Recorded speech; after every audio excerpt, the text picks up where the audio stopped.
ITR file करना एक important काम होता है, लेकिन कई बार जल्दबाजी में या कंफ्यूजन के चक्कर में हम छोटी बड़ी गलतियां कर बैठते हैं।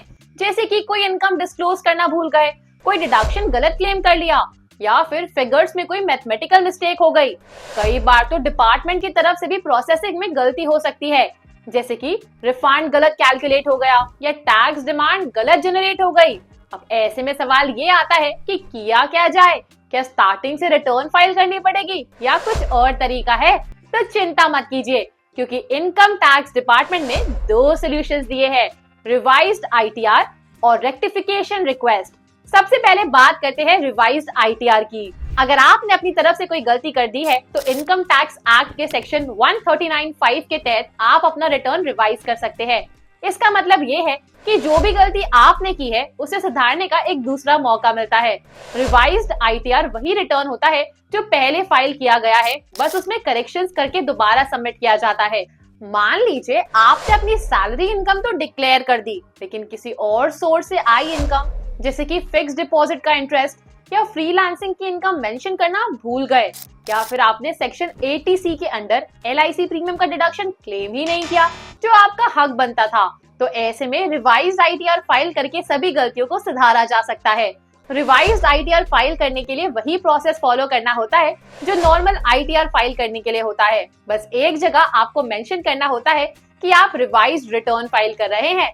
सबसे जरूरी बात यह है कि रिवाइज्ड आईटीआर फाइल करने की एक लिमिट होती है। आप ये तब तक कर सकते हैं जब तक असेसमेंट कंप्लीट ना हो जाए या फिर उस फाइनेंशियल ईयर की डेडलाइन खत्म ना हो। तो अगर आपको लगता है कि आपसे कोई मिस्टेक हो गई है तो बिना देर किए इसे सुधार लीजिए। अब बात करते हैं दूसरे तरीके की, जो है रेक्टिफिकेशन रिक्वेस्ट। ये ऑप्शन तब काम करता है जब आपने अपनी तरफ से कोई गलती नहीं की, बल्कि इनकम टैक्स डिपार्टमेंट की तरफ से प्रोसेसिंग में कोई मिस्टेक हो गई है। ऐसा अक्सर तब होता है जब TDS मिसमैच हो जाता है, या फिर जो रिफंड आपको मिलना था वो डिपार्टमेंट ने गलत कैलकुलेट कर दिया। कई बार टैक्स डिमांड भी गलत जनरेट हो जाता है और आपको नोटिस आ जाता है कि आपको इतना टैक्स और भरना पड़ेगा, जबकि आपने पहले से ही सही अमाउंट भर दिया होता है। ऐसे केसेस में रेक्टिफिकेशन रिक्वेस्ट डालना पड़ता है।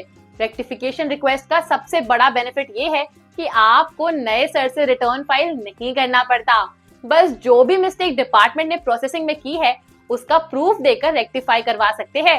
ये तभी फाइल किया जा सकता है जब आपका आईटीआर ऑलरेडी प्रोसेस्ड हो चुका हो और आपको इंटीमेशन ऑर्डर मिल चुका हो। अगर आपको लगता है कि आपके आईटीआर प्रोसेसिंग में कोई गड़बड़ हुई है तो रेक्टिफिकेशन रिक्वेस्ट डालने में देरी मत करिए। एक इम्पोर्टेंट बात जो ध्यान रखनी चाहिए वो ये है कि गलती सुधारने के लिए रिवाइज्ड आईटीआर और रेक्टिफिकेशन का मिसयूज मत करें।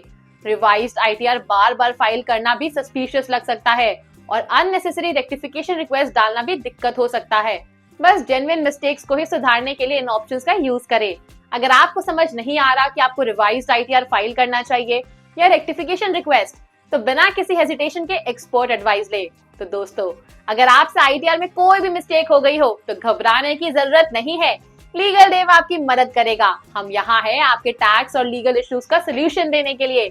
अगर आपके पास कोई और सवाल है या किसी और टॉपिक पर वीडियो चाहिए तो हमें कमेंट में जरूर बताइएगा।